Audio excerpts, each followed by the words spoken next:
স্বামী ব্রহ্মানন্দের স্মৃতিচারণ। শ্রী দিলীপ কুমার রায়। আমি বিয়ে করছি না কিছুতেই। আমার দাদামশাই ডাক্তার প্রতাপচন্দ্র মজুমদার মহা মুশকিলে পড়ে গেলেন। এ বিংশ শতাব্দী, তার উপর বেঁকে বসা ছেলে তার পুত্র নয়, দৌহিত্র মাত্র, যার উপর জোর করা চলে না।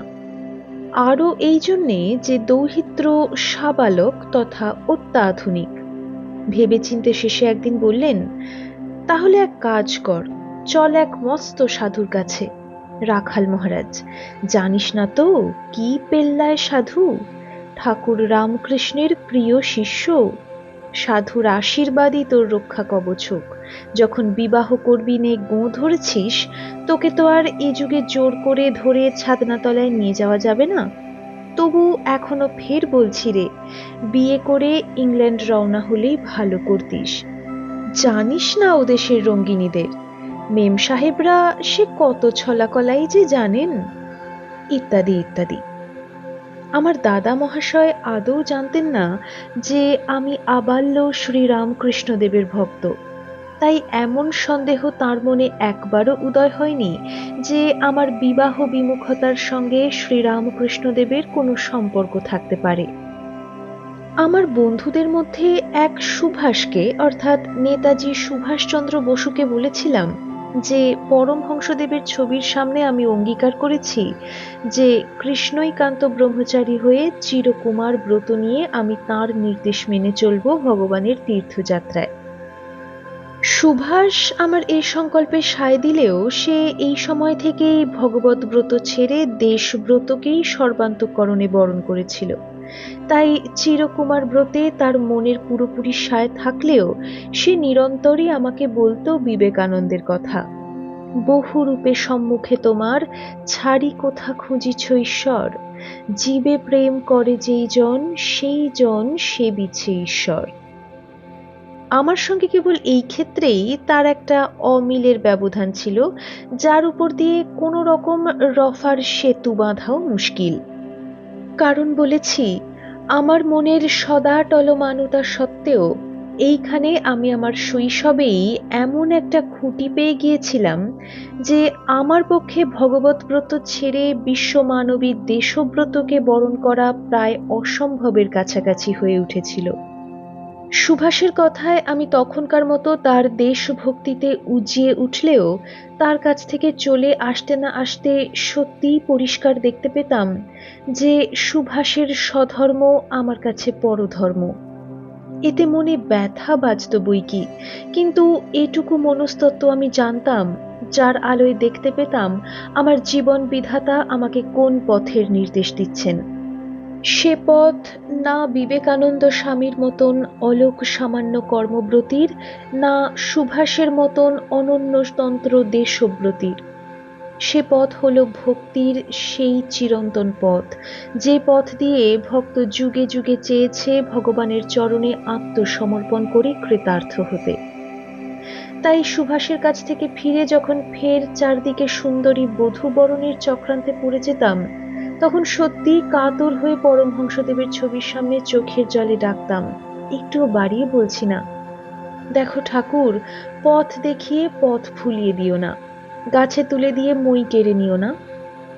মন হাজার দুর্বল হলেও তোমার ডাক ছাড়া আর কোনো ডাকে যেন আমি তোমাকে ভুলে না যাই।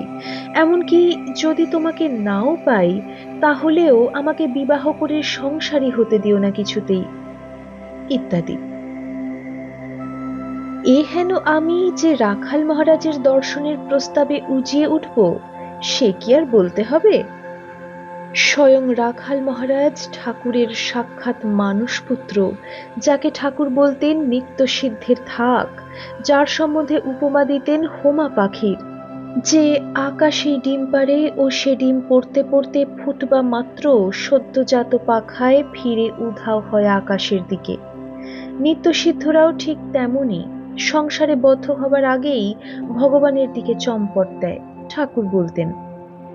কতবারই পড়েছি রাখাল মহারাজের সঙ্গে তার অন্তরঙ্গ সম্পর্কের কথা, শুনেছি শ্রীমর তথা স্বামী শারদানন্দের মুখে তার আশ্চর্য বৈরাগ্য, প্রেম ও সমাধি ভূমিতে অবস্থান করার কাহিনী। লোকে বলতো তাকে রাজা মহারাজ, কারণ পরমহংসদেব বলতেন রাখাল একটা রাজ্য চালাতে পারে। রামকৃষ্ণ মিশনের প্রথম প্রেসিডেন্ট, স্বামী বিবেকানন্দের গুরু ভাই, বৈরাগ্যের জ্বলন্ত বিগ্রহ, পঙ্কে থেকেও যিনি ছিলেন পঙ্কজের মতো নির্মল, বিবাহ করেও যিনি ছিলেন সহবাস বিমুখ, আজ তাকে সচক্ষে দেখব। মন আমার গান গেয়ে উঠল বইকি। এখানে বলে রাখি, ডাক্তার মহেন্দ্রনাথ সরকার ও বিহারী ভাদুরীর সঙ্গে দাদা মহাশয় পরমহংসদেবের গলক্ষতের চিকিৎসা করতে দক্ষিণেশ্বরে যেতেন মাঝে মাঝে। কথামৃতে তার নাম আছে ২-৩ জায়গায়। দাদা মহাশয় থিয়েটার রোডে প্রায়ই রাতের খাওয়া দাওয়ার পর গল্প করতেন রসিয়ে ঠাকুরকে কি চোখে দেখেছিলেন। মনে পড়ে তার মুখে শোনা কাহিনী যে সমাধিতে সময়ে সময়ে ঠাকুরের হৃৎস্পন্দন থমকে যেত, আদৌ নাড়ি পাওয়া যেত না। দাদা মহাশয় বলতেন ঠাকুরের হাসির কথা, নাচতে নাচতে দিগম্বর হয়ে পড়ার কথা, সর্বোপরি তার মধুর ভাব সঙ্গীতের কথা। উঠতে বসতে খোঁটা দিতেন, ধ্যাত, কি টানা নানা করে ওস্তাদি করিস তুই? তার মতো গাইতে গাইতে যদি বিশ্ব ভুলে যেতে পারতিস তবে না বুঝতাম। এরকম খোঁটা যখন তিনি দিতেন সময়ে সময়ে, বেজায় লোভ হতো তাকে টুকি। আমার জন্য একটি রাঙা বউয়ের ব্যবস্থা করে ভগবানের নামে বিশ্ব ভুলে যাওয়ার সাধনার মুখেই তিনি আমাকে চালাতে চাইছিলেন কিনা। আরেকটা কথা মনে পড়ছে, দাদা মহাশয় বলতেন ঠাকুর প্রায়ই ভাবনমত্ত হয়ে গাইতেন একটি গান, রাম কো জো না জানা সো ক্যা জানা হায় রে। কিন্তু এই গানটির কোনো উল্লেখই পাইনি ৫ খণ্ড কথামৃতে। তবে গানটি শ্রীরামকৃষ্ণ লীলা প্রসঙ্গে ৪র্থ খণ্ডের ২য় অধ্যায়ে আছে। যাক, যা বলছিলাম, রাখাল মহারাজ ওরফে স্বামী ব্রহ্মানন্দ সে সময় কলকাতায় এলে প্রায়ই থাকতেন বাগবাজারে বলরাম বসুর দ্বিতল ভবনে। দাদা মহাশয়ের মোটর থামল এই তীর্থোপম পূর্ণ নিলয়ের সামনে, যেখানে ঠাকুর কতবারই উদ্দণ্ড নৃত্য করে সবাইকে মাতাতেন মার নামে। সিঁড়ি দিয়ে উঠতে না উঠতে ধূপের গন্ধ ভেসে এলো, গায়ে আমার কাঁটা দিল ফের। ভারতের অন্যতম শ্রেষ্ঠ যোগীর দর্শন পাবো আজ। দেখেই মুগ্ধ হয়ে গেলাম, কি সৌম্য পবিত্র মূর্তি, গেরুয়া রঙে যেন আরো নির্মল, আরো উজ্জ্বল রঙে উদ্ভাসিত হয়ে উঠেছে। গম্ভীর আনন, অথচ এতটুকু কাঠিন্য নেই। আনন্দময় মহাপুরুষ দাদা মহাশয়কে দেখে বালকের মতনই সরল আনন্দে উচ্ছ্বসিত হয়ে বলে উঠলেন, এ কি প্রতাপবাবু, আসুন আসুন, কতদিন বাদে।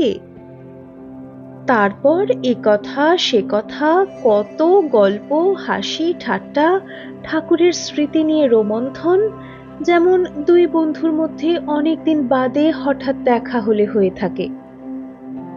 আমি মুগ্ধ হয়ে শুধু শুনি তার মুখে ঠাকুরের কথা, আর থেকে থেকে চোখে জল ভরে আসে, বহু কষ্টে সামলাতে হয়। হঠাৎ চমক ভাঙল আমার নিজের নাম শুনে। দাদা মহাশয় অনর্গল আমার কাহিনী পেশ করে শেষে বললেন, ছেলে ভালোই বলবো, পড়াশোনায় কিছু গাফিলি করে না। গত বৎসর বিএসসি অনার্স গণিতে প্রথম শ্রেণীতে পাশ করেছে। কিন্তু আমি মহা ভাবনায় পড়ে গেছি মহারাজ। হয়েছে কি, ওর বাবা দ্বিজেন্দ্রলাল রায় অনেক টাকা রেখে গেছেন, তার উপর ও এখন সাবালক, কাজেই বেপরোয়া, জানেন তো আজকালকার ছেলেদের কাণ্ড। তার উপর দেখতেই পাচ্ছেন, দেখতে শুনতেও নিতান্ত অখাদ্য নয়। কিন্তু হলে কি হবে, দুর্দান্ত একগুঁয়ে, তার উপর ঝোঁকালো আর রোখালো, বলে বিয়ে করবে না। ভাবুন তো, এদিকে ঝাঁকে ঝাঁকে সুন্দরী পয়মন্ত পাত্রী হাজির, তো একজন টাকাওয়ালা বাপের মেয়েও আছে, অতি চমৎকার ঘর, কিন্তু ওকে সোজা দুরন্ত ঠাউরেছেন। একবার গোঁ ধরলে ছাড়ায় কার সাধ্য। কাজেই ওকে বিয়ে করাবে কে বলুন তো? রাখাল মহারাজ ফিক করে হেসে বললেন, বটে, বেশ বেশ।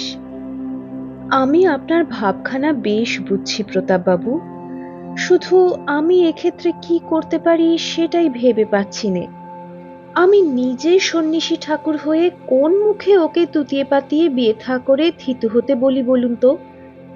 তাই বলি শুনুন, ওর উপরেই কেন ছেড়ে দিন না, যে বিয়ে করবে।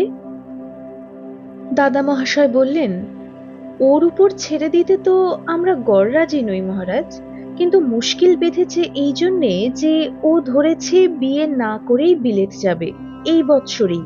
কাজেই আমরা ভয় পেয়েছি বই কি, বুঝলেন না? ও যেরকম ঝোঁকালো ছেলে, ও দেশে মেমরাও যে কি বস্তু জানেন না তো, কি সাজসজ্জা রং ঢং তাদের। ও পড়বেই পড়বে কোনো না কোনো রঙ্গিনীর ফাঁদে, আর করবে তাকে ঘরণী।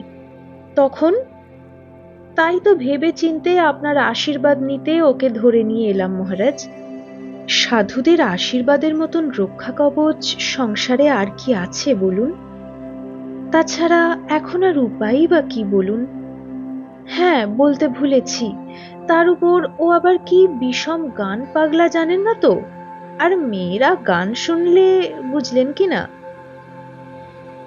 রাখাল মহারাজ টুক করে বললেন, তুমি গান গাইতে পারো বাবা? বেশ বেশ, শোনাও না একটি মার নাম, জানো? আমি জানি বলে আনন্দে অধীর হয়ে ধরে দিলাম কথামৃতের একটি বিখ্যাত গান, কমলাকান্তের রচনা। মজলো আমার মন ভ্রমরা কালীপদ নীল কমলে, বিষয় মধু তুচ্ছ হলো কামনা কুসুম সকলে।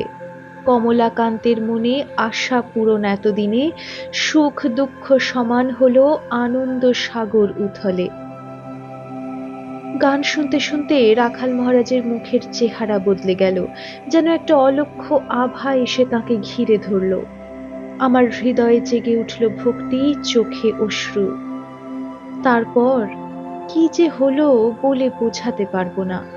শুধু এইটুকু বলি যে স্পষ্ট অনুভব করলাম আমার মাথার উপরে মহাযোগীর সব তাপ জুড়িয়ে দেওয়া আশীর্বাদ।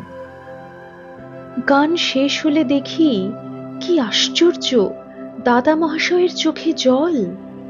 হয়তো এই প্রথম তার মনে হয়ে থাকবে যে গান শুধু বিপদে ফেলতেই মুখিয়ে নেই, বিপদ কাটাতেও পারে। বা ওদিকে এক দৃষ্টে চেয়ে থাকি, মহারাজ সমাধিস্থ। কি সুন্দর, কি পবিত্র। অনেকক্ষণ বাদে তিনি চোখ খুললেন, তারপর ভাব নেত্রে আমার দিকে খানিকক্ষণ এক দৃষ্টে তাকিয়ে রইলেন। আমি চোখ নিচু করলাম, বুকের মধ্যে আমার ডমরু উঠেছে বেজে। হঠাৎ তিনি দাদা মহাশয়ের দিকে ফিরে ধরা গলায় বললেন, প্রতাপবাবু, ভয় নেই আপনার, এ ছেলের কোনো বিপদ হবে না বিদেশ বিভুঁইয়ে। দাদা মহাশয় সপ্রশ্ন নেত্রে তার দিকে তাকিয়ে রইলেন, খানিকটা বিহ্বল ভাবেই বলবো। তিনি বললেন, জানেন, ও যখন গাইছিল আমি কি দেখলাম? দেখলাম ওর চারদিকে ঠাকুরের কৃপায় একটি অরিয়ল মণ্ডল।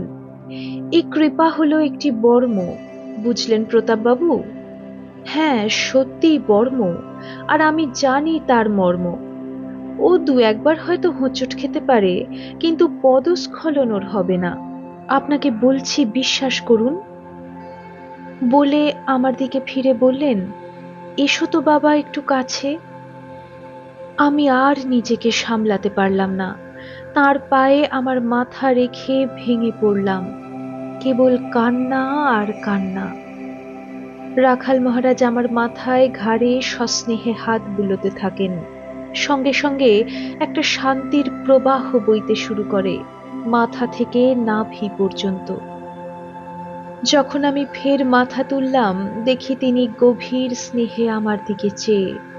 আমি ধরা গলায় বললাম, আমাকে আমাকে কিছু উপদেশ দিন। রাখাল মহারাজ এক দৃষ্টে আমার দিকে কিছুক্ষণ তাকিয়ে থেকে মৃদু হেসে বললেন কেবল একটি কথা।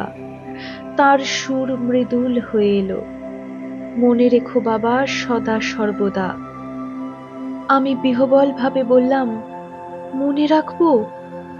রাখাল মহারাজ বললেন, হ্যাঁ বাবা, ঠাকুর আমাদের বলতেন কেবলই এই একটি কথা, স্মরণ মনন থাকলেই হলো, নিরন্তর মনে মনে তাঁর সঙ্গে মোকাবিলা। এরই নাম হলো যোগ, যোগের যোগ। মনে রাখতে হবে ঠাকুরের কৃপা, বলতে হবে নিজেকে সর্বদাই, আমি তাঁর কৃপা পেয়েছি, এই কৃপার যোগ্য হতে হবে। ব্যাস, আর কিছু নয়। ওম শান্তি শান্তি শান্তি। এই পরম দর্শনের অঘটন নাম দিয়েছি, কারণ যা দেখলাম তার বর্ণনা করতে পারি এমন ভাষা আমার জানা নেই। শুধু রবীন্দ্রনাথের একটি চরণ মনে আসে, যা দেখেছি যা পেয়েছি তুলনা তার নাই। সুভাষকে গিয়ে একথা বলতেই ওর চোখ অশ্রু আভাসে সজল হয়ে উঠল। আমার দুহাত চেপে ধরে বলল, আমিও এই কথাই বলি ভাই, মনে রেখো তুমি। হ্যাঁ, শুধু মনে রেখো যে কৃপা যে পায় তার জীবন বদলে যায়ই যায়। আর বলে একটু থেমে বলল, আমিও পেয়েছি এ কৃপার আভাস, তাই তো চাই দেশের কাজে জীবন ঢেলে সার্থক হতে। এও তোমাকে বলেছি যে ওই রাখাল মহারাজই আমাকে কাশী থেকে ফিরিয়ে পাঠান, বলেন আমাকে দেশের কাজ করতে হবে। আমি বললাম, জানি সুভাষ, আর এ তুমিই পারবে।